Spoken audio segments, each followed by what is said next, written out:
institution for housing the mentally ill. Crazy people. The Central State Hospital.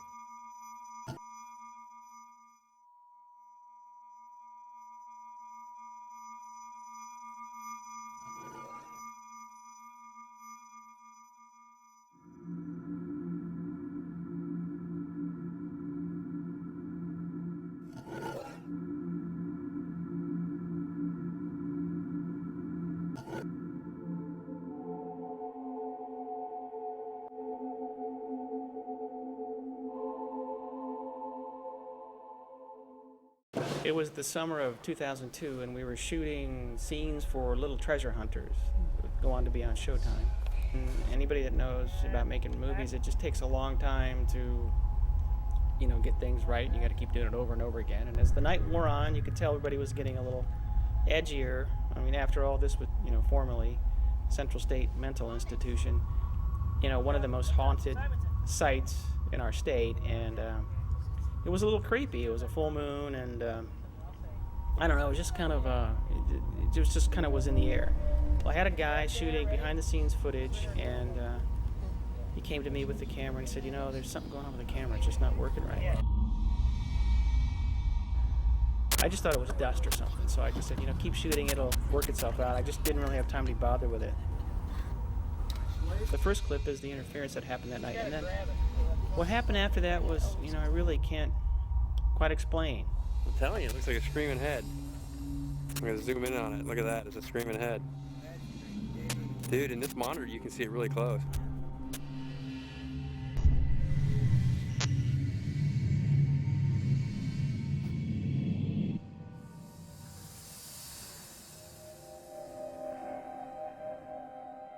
Central State Hospital is overcrowded. We have 2,242 patients on our books. Overcrowded. Normal capacity. How many doctors do you have taking care of the patients? We have nine. Normal capacity. How many children do you have at Central State? Oh my, that's one of our big problems. We've got 58 out. The handling of children is a different problem from the handling of adults. Spread the children out among our adult population where the behavior will get along with the behavior of the people in the various areas. Personnel need more time to give special patient care.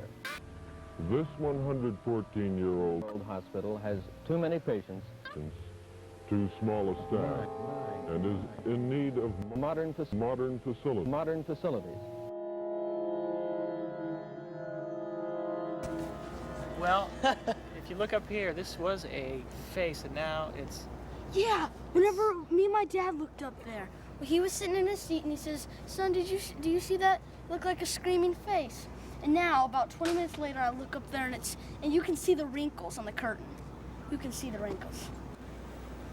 This room, there's one in the center, maybe a hallway, and then there's a window on the other side. And I looked up there, I was talking to Terry, and I looked up and I saw somebody move back. And I thought it was one of us, moving around, but I guess it wasn't. Were you scared when you went upstairs? It's the haunted place. I wasn't scared until there was a closet that I didn't go into. I just felt like I shouldn't open that door. I don't think there was one person on the crew that night that wasn't affected by what had happened to us. We continued shooting for the rest of the evening, but still, there was an edge to the air. And I was compelled to find out why and what had gone on here at this place called Central State.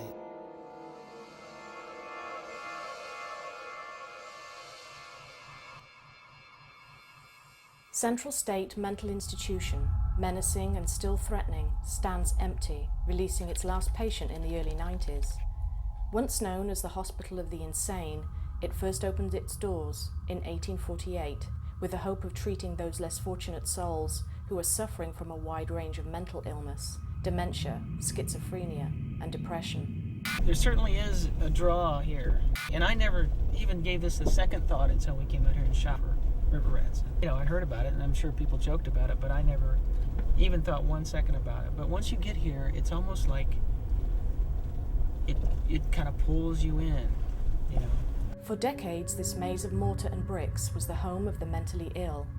By the late 1970s, most of the hospital's Victorian buildings were declared unsound and were torn to the ground. About the seven steeples, It used to go from right here where we're at all the way to the other road down there. It was like 3 stories below the ground, 4 stories above, and then you had the attic.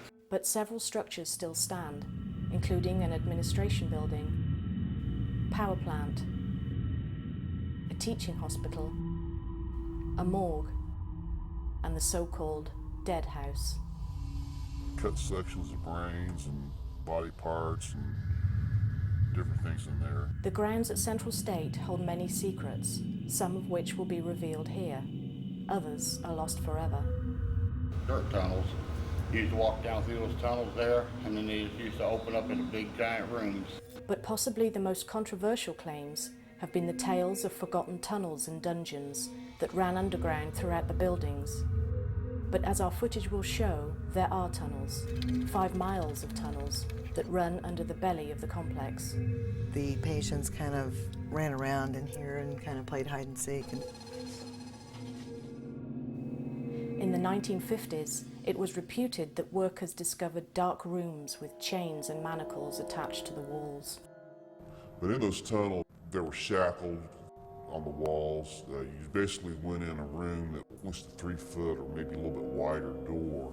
The 1870 superintendent of Central State Hospital, Dr. Orpheus Everts, wrote a testimony that substantiated the horrific existence of these tunnels.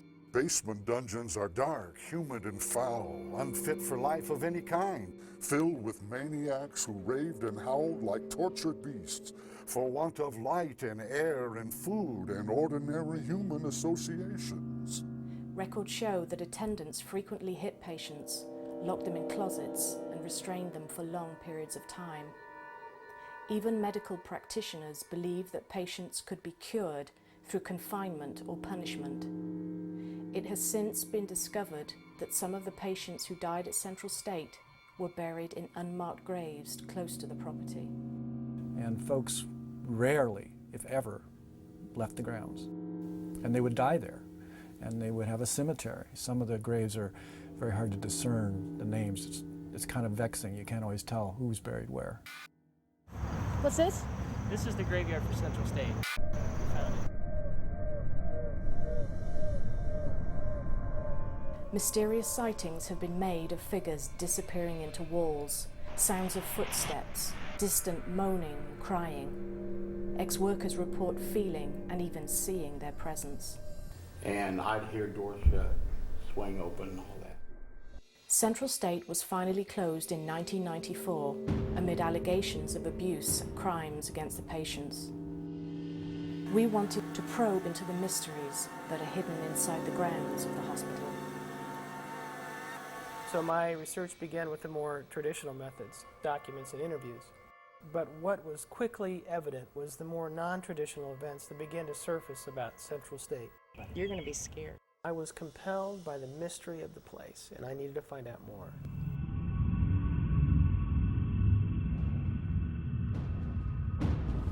Well, I talk to him every day. And he's gone. Can you take us to him? Yeah.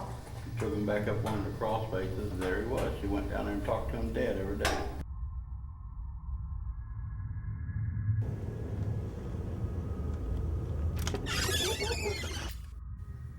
Obviously, it was founded over 150 years ago and was part of the ASYLUM movement. And as part of a general trend to deinstitutionalize, a lot of hospitals were downsized starting in the 1950s. We looked at the diagnoses of folks who were initially admitted, and that diagnostic list was, well, let's put it this way, it doesn't fit with our current thinking about diagnosis. Back in the, I think it was like the 1840s, there were very few diagnoses. As a matter of fact, the most predominant diagnosis was idiot. I mean, that was the diagnosis, idiocy.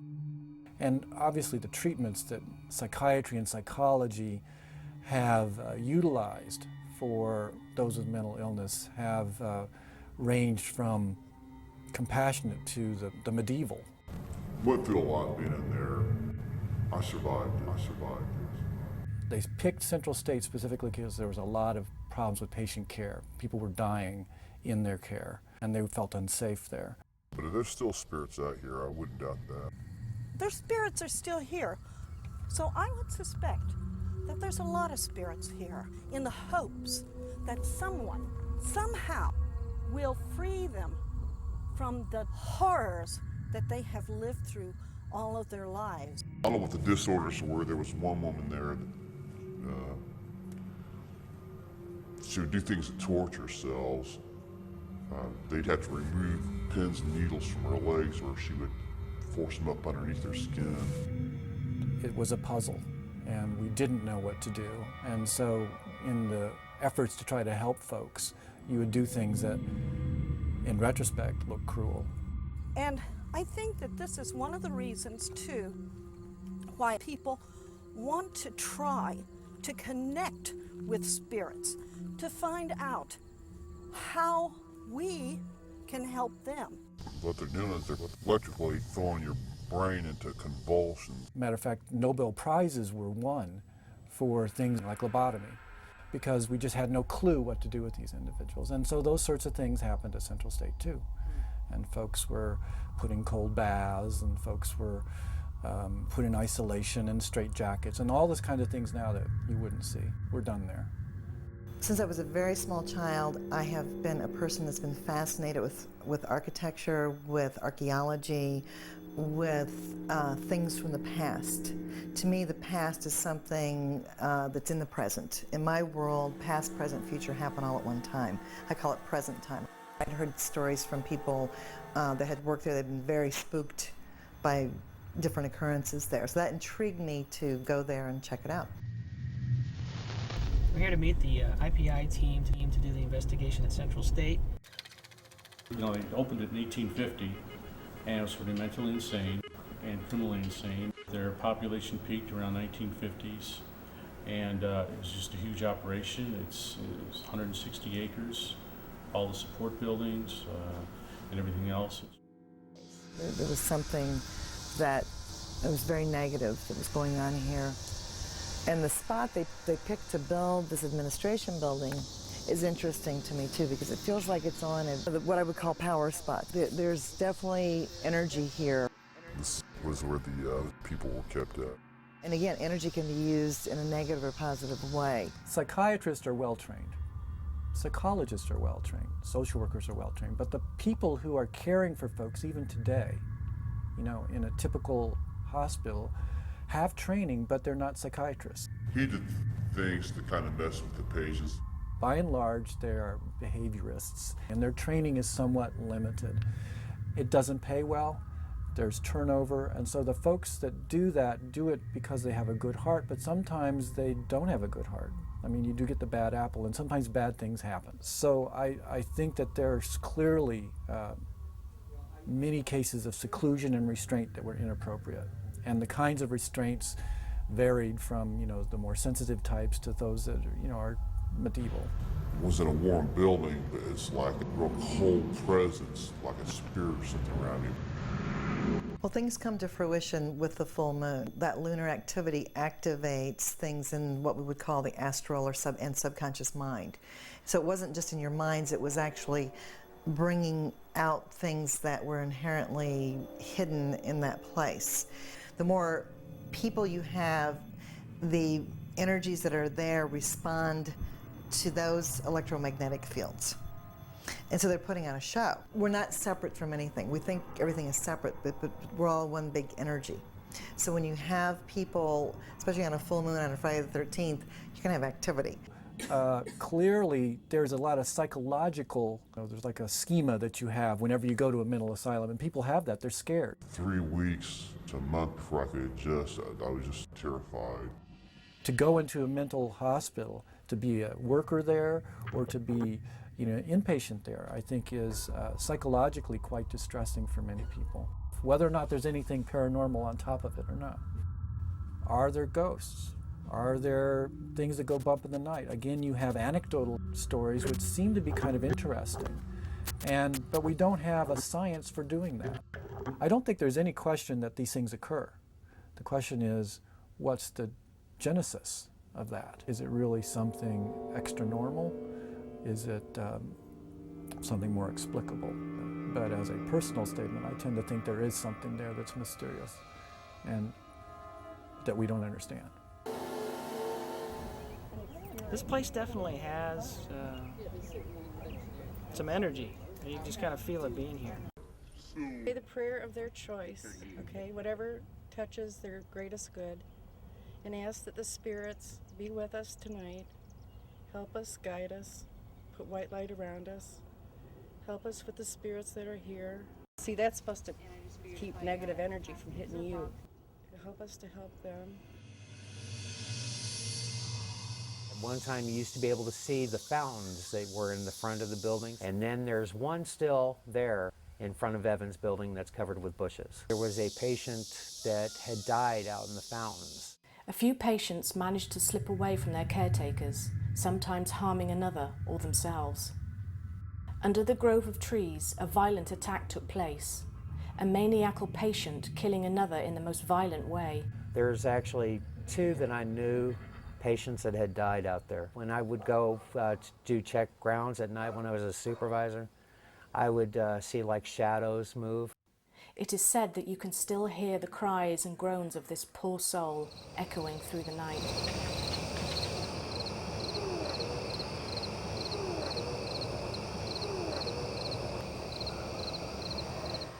That just kind of scared me. Patients used to congregate a lot in the grove, and you would always see them talking, but I always thought that was they were listening to their voices and talking to them. He was always seeing somebody wait outside the room at night. He could look out and see them. Entities dressed in flowing gowns still find the grove as a place of refuge. They always, when I was younger, they always said the older patients could see the ghosts more than the newer ones, because the older ones weren't as medicated or weren't on the newer medicines and that. So they always said that there was like a psychic link between the older patients and what was going on out there. Anybody that came in there felt it like a spirit was like trying to smother you, trying to crush you. Alive with energy, yeah. The administration building. It's on one of what I would call power spots. There's definitely energy here that, and again, energy can be used in a negative or positive way.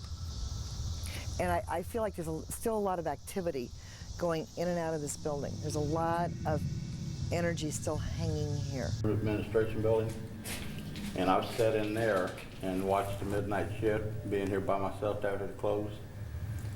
And I'd hear doors shut. Have you been in there, you seen that big glass? I'd sat in there, relaxing, and I heard a woman in heels. Clunk, clunk, clunk, walk right up that glass. And I jumped up and I looked, wasn't no one there. While I was standing there looking, I heard her walk away. Before I started working, I never believed in ghosts. Cleanse this place and release these tortured beings and let them go on to higher levels of consciousness. The old administration building, the upper floors. You can't really feel it. You're under all this truth serum or whatever they have. You always felt like this used to be really busy. Wow. I'm seeing... Some patients are just demon possessed from the way they acted and the things they did. There's a vortex right here. There's an energy that swirls this way. It's like a tornado. It can't move. It's like trapped. There's a very oppressive. There's an olfactory thing that happens with spirits too. And when people have crossed over and gone to the other side, a lot of people will have smells that were associated with their loved ones. They'll smell the perfume the person wore, or the cigar they smoked, or it can go in reverse. There are foul energies. They can put off a sulfuric kind of smell.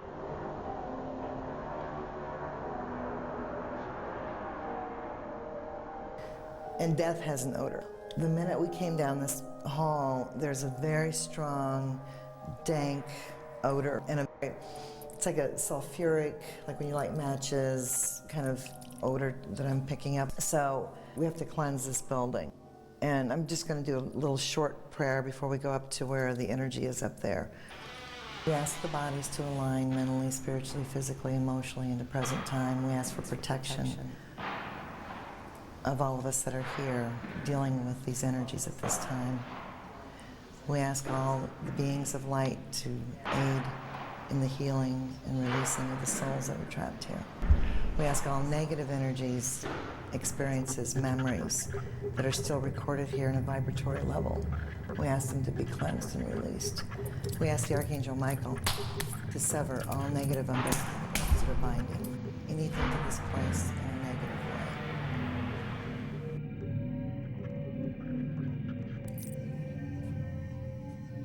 way. And he didn't want to be bothered by anybody. If you came around, he would cuss you. And he was an artist. He would draw these real satanic type.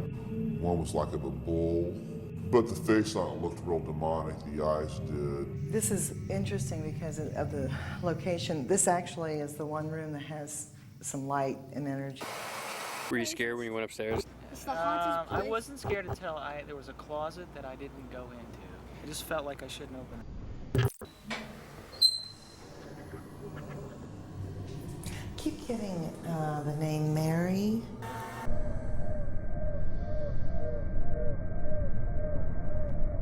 Admitted June 1st, 1877, age 20. Periodic mania and spinal deformity. Died 5:30 a.m., August 3rd, 1898. Buried here. We're in this group in a hospital with 2,600 patients. A grim side of the mental illness, where criminals hiding from a past. That's weird. The ones that would probably never get to see on the outside. How would they get up here? This is a real powerful spot. This is kind of like the negative power spot in this building. This definitely is a very commanding energy here. Like I was talking about how buildings manifest negative and positive things, and so the amount of destruction that's in this room, there's a lot trying, it's almost like whatever this room is about, it's trying to move something.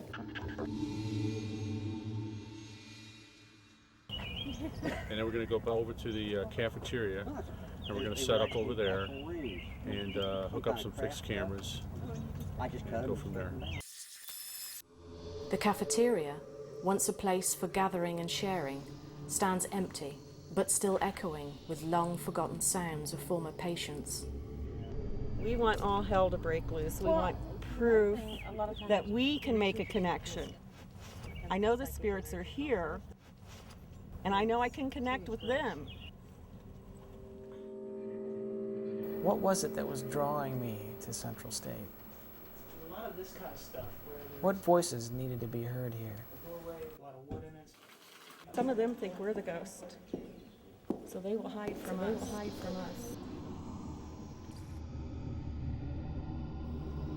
Equipped with EMF metering equipment, the IPI team searched the cafeteria for signs of the paranormal.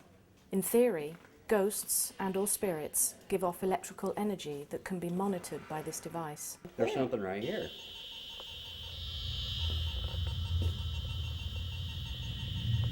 It's kind of like a car alarm. Did you get anything in there?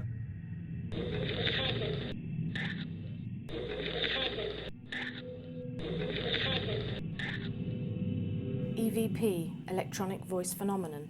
It's alleged that spirits will communicate through electronic recording devices. The theory about spirit and entity is the reason the area gets cold or hot is because it sucks the energy out of that area, and that's why you get cold spots or hot spots.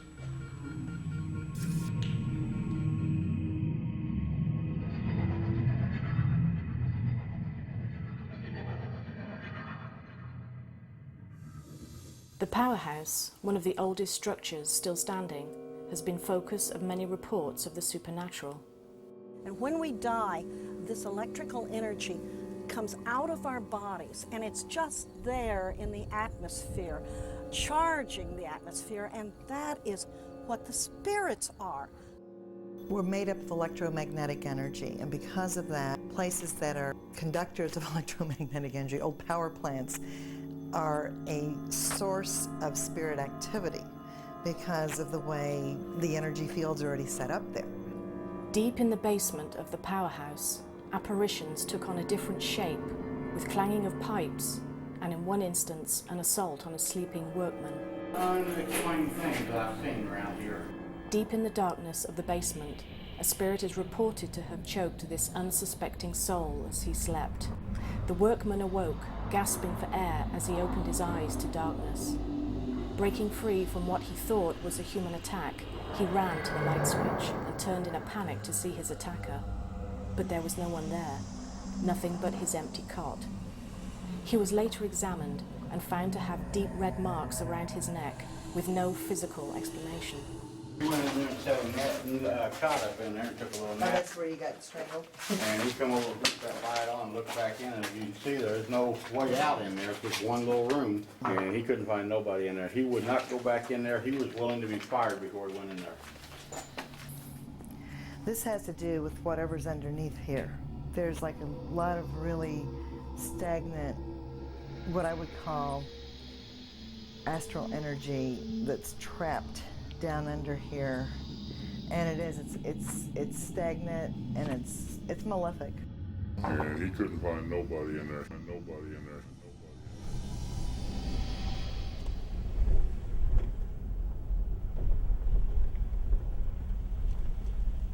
This camera is an IR camera, so that it'll be able to get infrared images, and things are getting a little scary. The IPI team began their search using the IR camera technology well suited for low light conditions. Oh, hold up, guys. Hold up 1 second.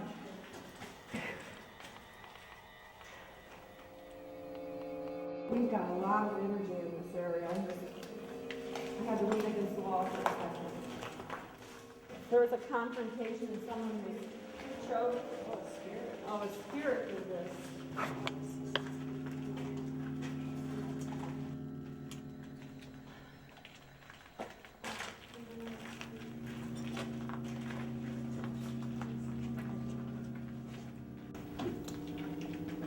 D-I-E.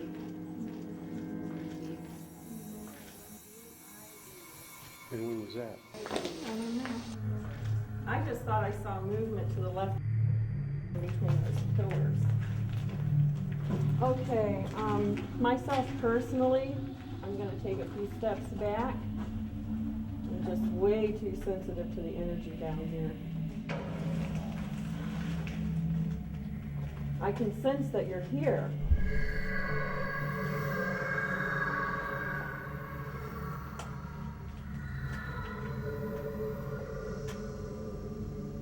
I feel that it wants us to exit.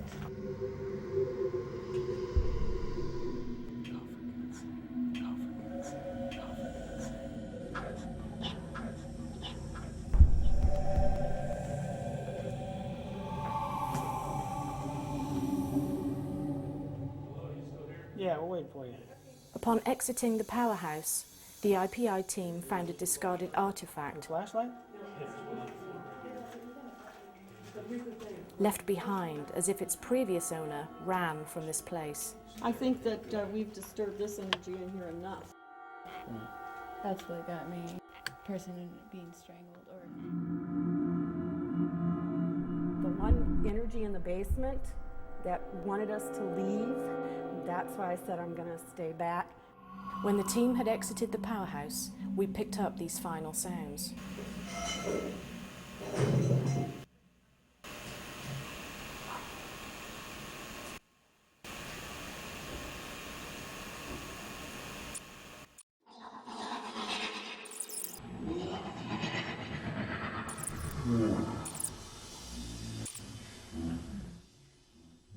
We're headed over now. We're taking the team over to the Evans building. We're going to set up in there, set up the IR cameras, and then we're going to get access to the other tunnel.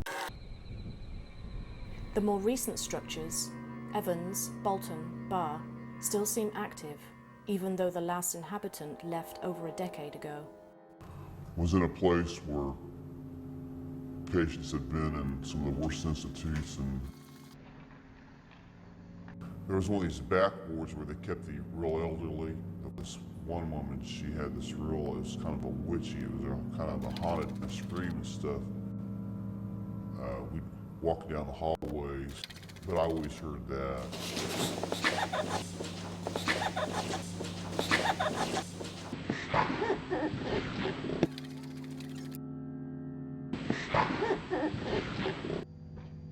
What about Tom coming down? The therapist was always my face telling me everything that was wrong with me. That, I didn't like his attitude. So one day out of revolt, I jumped up, got him in a headlock, and knocked him to the ground. So they pushed the panic button. Next thing, they had a mob squad down on me, and I was in a quiet room, and I was being injected with all kinds of mind-altering drugs. The quiet room was anything but that. In isolation, patients often suffered a worse agony, as they were left alone with their thoughts and the voices.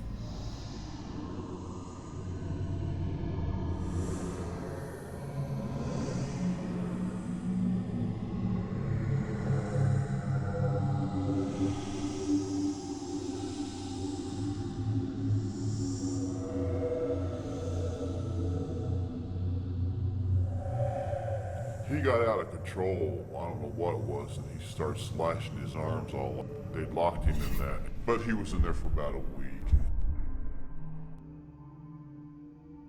After experiencing the quiet room, for me things began to seem odd, maybe a bend of reality.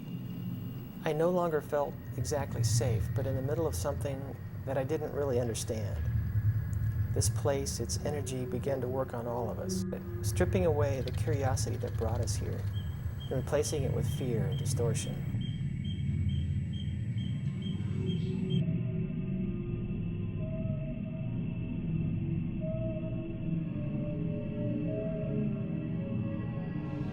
There was a constant feeling as if someone or something was watching, waiting.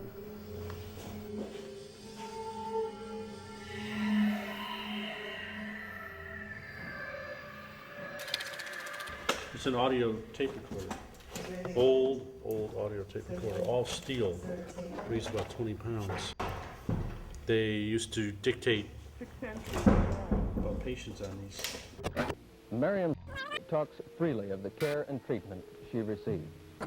I think today still we're very primitive in our methods, and it's electroshock treatment given without any pre-treatment. I think it's electroshock treatment. Electroshock treatment. Electroshock treatment. Electroshock treatment given without. The team had submersed themselves deep into this sea of despair and agony that still resonated within the walls of Central State. Shapes illuminated by our light seemed almost foreign as to their function or purpose.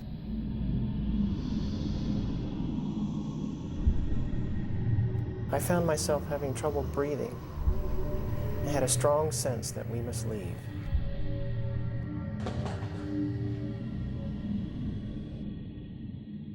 Oh, God. What is that? This room seemed even more sinister. What form of human had been here and used this device? Something just came in around me.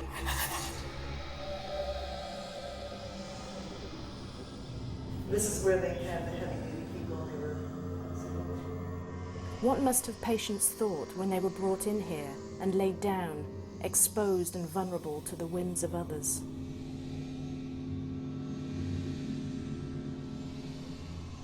Sometimes, yeah, it was hard to sleep. The tunnels at Central State hold tales of distant cries, moaning, and even death.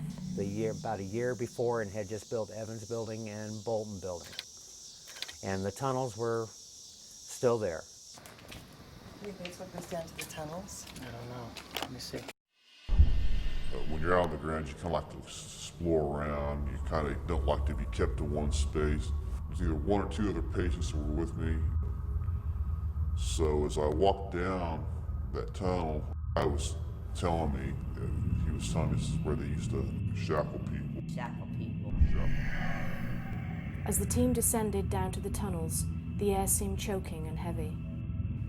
In the early days of Central State, It was thought that confinement and exclusion were the best forms of treatment for the mentally ill. So patients were kept in isolation and even shackled to walls. Dark and foreboding, the lower levels of the complex still echo of the tragic fate of those who were kept here. It's hot down here, isn't it? When we came through that door, I could feel it behind me coming up. Yeah, there's like, we have a couple. It actually, the tunnel used to go to the old, what they used to call 8 towers. It had 8 towers. That was one of the old ancient names for Central State. 7 steeples, because you could only see 7 steeples from either way, but there were actually 8 towers. The tunnels where you could go from the administration building into the old main building were, or you could go from the administration building to any of the buildings on grounds, even the powerhouse and the old pathology building.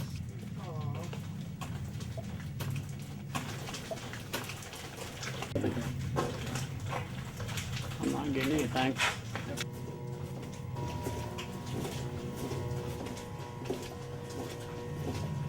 I don't remember that hum coming down. The tunnels are large enough to put a gurney through, and all you have to do is lower your head to get through them. They're very massive tunnels. All the hot water, the electric, and everything are spread out between them. The old 8 towers, that used to have places where patients were put into isolation, and that in the basement. Then there was the rattling of the chains where they used to keep the patients in isolation. You could hear them when you were in Evans Building's tunnel going to the administration building.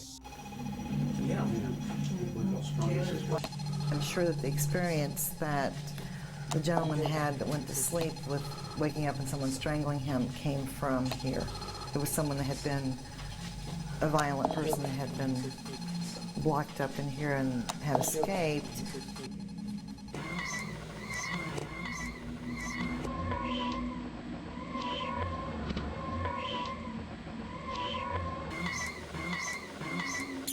I do know that some of the old tunnels are still there underneath where the old women's building was, or the old main building. And you used to have to go down into the basement.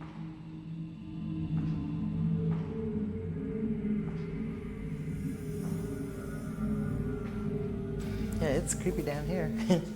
Thought I saw like a skirt, a white skirt with a red cape going through one time when I was taking a patient over from Bolton to Evans. Did they keep people down here? When I came into the room,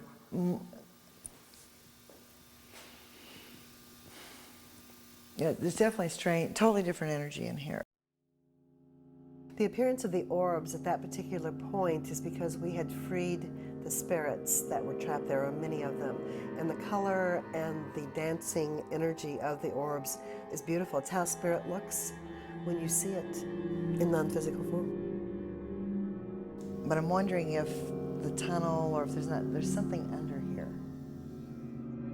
We used to take patients from Bolton Building to the hospital unit, which was in Barr, in the tunnels, if it was inclement weather. Because I do think that there were times that the patients kind of ran around in here and kind of played hide and seek and did. But the more we got toward the blocked door down there, I felt a really heavy energy of confinement, and it's like a dungeon. It's kind of like the dungeon energy.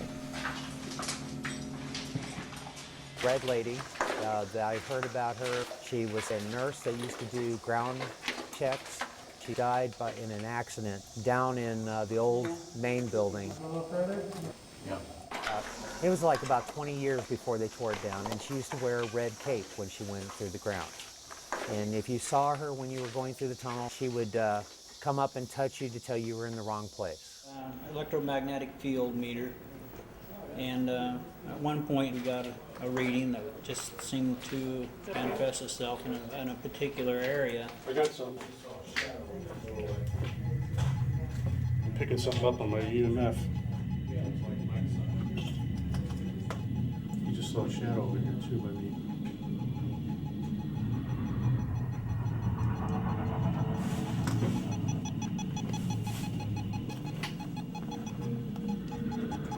What you got, Mike? I got an EMF reading, pretty strong.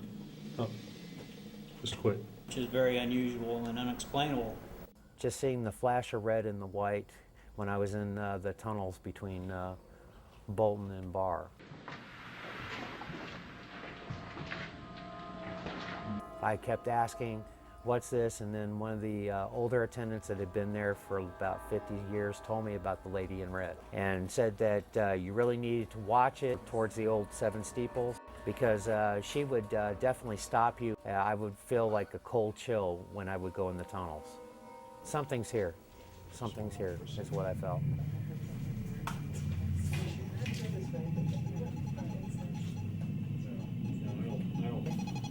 But, Tracy, what about your readings?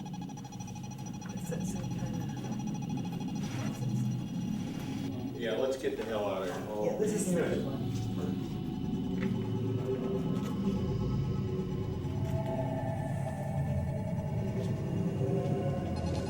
It's a very strong signal. Oh, yeah. Huh, what's this?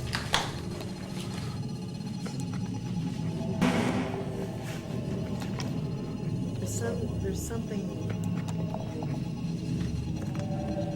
Something went out ahead of us. I don't like doing that.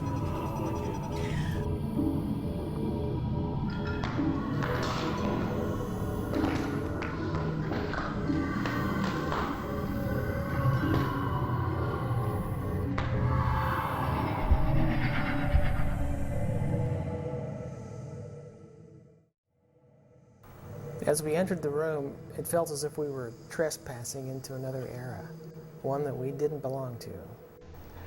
And the things we found were strange and threatening.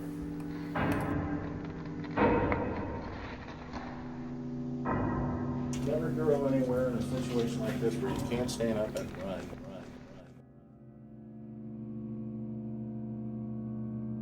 The team decided to visit the administration building one last time before concluding the night's investigation. It's a big place, a lot of buildings, and to catch something on video, probably you're just going to have to be in the right place at the right time. I don't know why, but I felt as if we were being drawn to the building, the very place that had started this journey for me.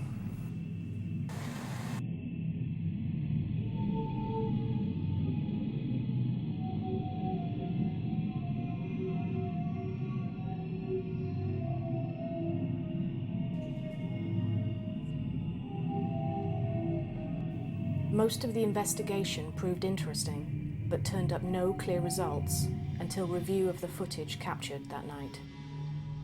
What was revealed defies explanation. If that was someone walking in front of that, you would see a disruption in the reflection of the illuminator. There's no, it doesn't look like a human shape. It was a collective group of negative energies, unharnessed energy, spirits, as some people call them. Well, the IR is on front of the camera, it's pointing straight. As you'll see here in this footage, the autofocus on the front of the camera was triggered. And that only happens when something passes in front of the camera. If it was going to break the IR beam, it would have to be in front of the camera. Well, the way my camera's made, that you would have saw it on film also, I would think. It's out of the ordinary. It's definitely out of the ordinary, it's unexplainable. Unexplainable.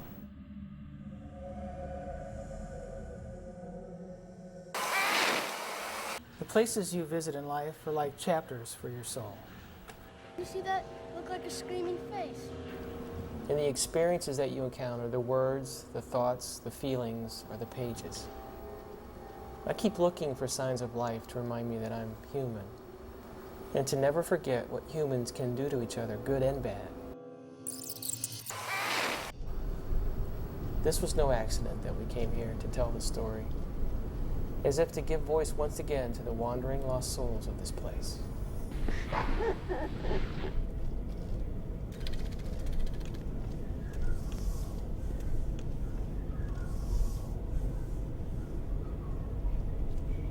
A grim side of the mental illness. I think we should talk about rehabilitation, about getting well, not feeling as if we're criminals hiding from a past.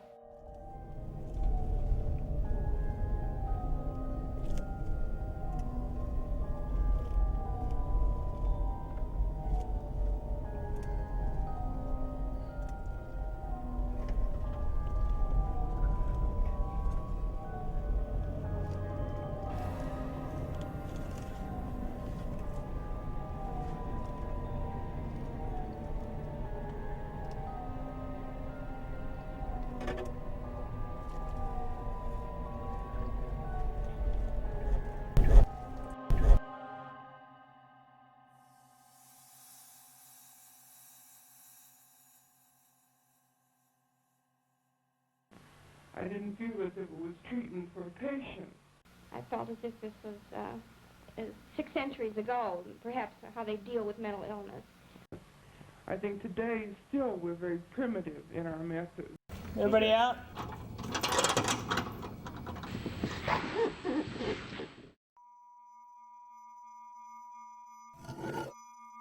For housing the mentally ill, crazy people.